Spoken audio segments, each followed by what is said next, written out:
Alright, welcome again sa ating YouTube channel. So, ngayon ay may panibago naman tayong tutorial. So, meron tayo ditong Honda Beat 2018 model. So, ang ipapagawa dito ay yung throttle dito sa kanyang motor. So, matigas na yung niya dito, gasolinador ito. Yan ang ating papalitan. So, ipapakita ko dito pag atin ito papanggalin at magpapalit para ito papalitan. Okay, so tara, let's go. So tatanggalin muna natin yung mga screw, screw bolt ito. Tapos ito sa ilalim, may screw dito sa ilalim. Ayan, dito sa ilalim. Tapos ito, tatanggalin natin ito. May screw yan dito sa ito, yan. Tapos dito may screw din, yan, para makuha natin itong plastic dito sa harap.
Kita ninyo, as you can see, dalawa lang tinanggal ko dito at ito para ma-access natin ito, kasi ito yung tatanggalin natin ito yung niya, throttle, kasi matigas na.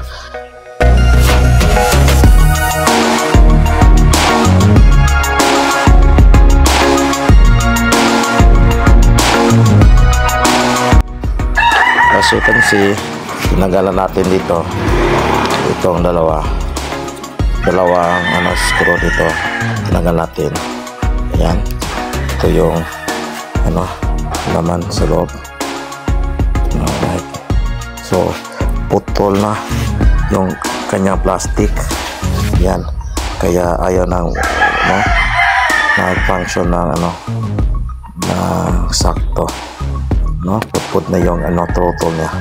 So need talaga ng replacement. So ito yung bago natin yung bili, original. So pampalit ito.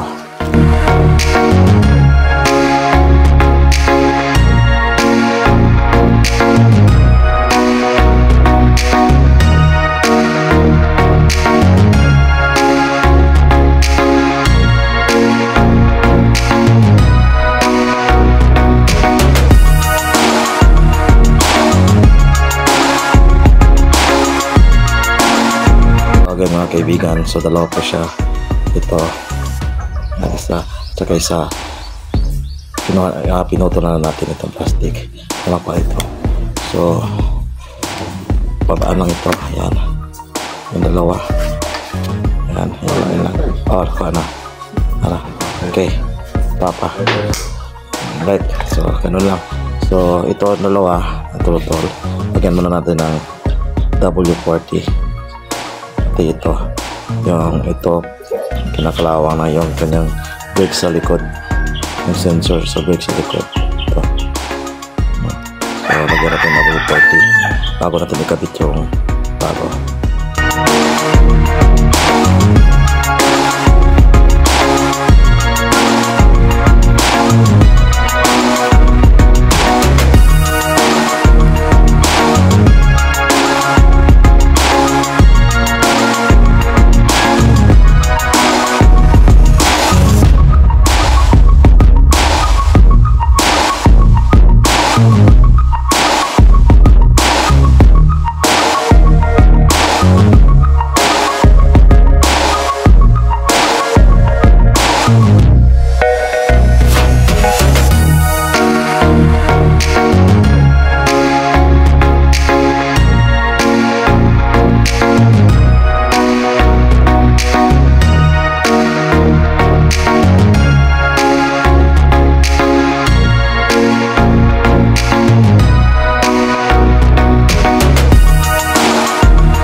ikabit na natin dito at saka dito. So kailangan talaga ng persa. Kung kabit ka ng cable niya, unahin dito yung sa ilalim bago ito ikabit para madali lang pag kabit sa cable. So kabit natin yung tinagal natin kanina. So ito mali, baliktad. Ayan, tapos screw.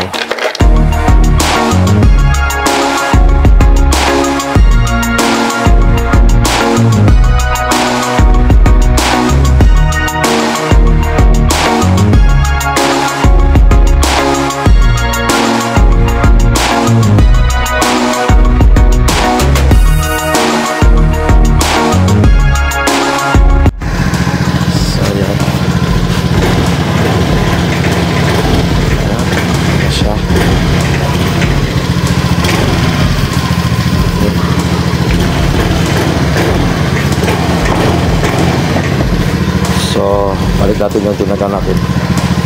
Nice.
So, alright, naikabit na natin lahat itong mga plastic tsaka yung mga tinagal natin.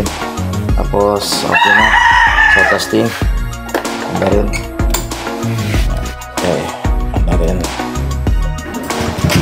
Ayan. So you can see smooth na yung niya, kasi yung motor. Ayan. So gano'n lang kadali pag napalit kayo ng gasolinador dito sa motor, tulad ng ganito mga Honda Beat. So hanggang sa muli, maraming salamat. Peace out. Bye bye.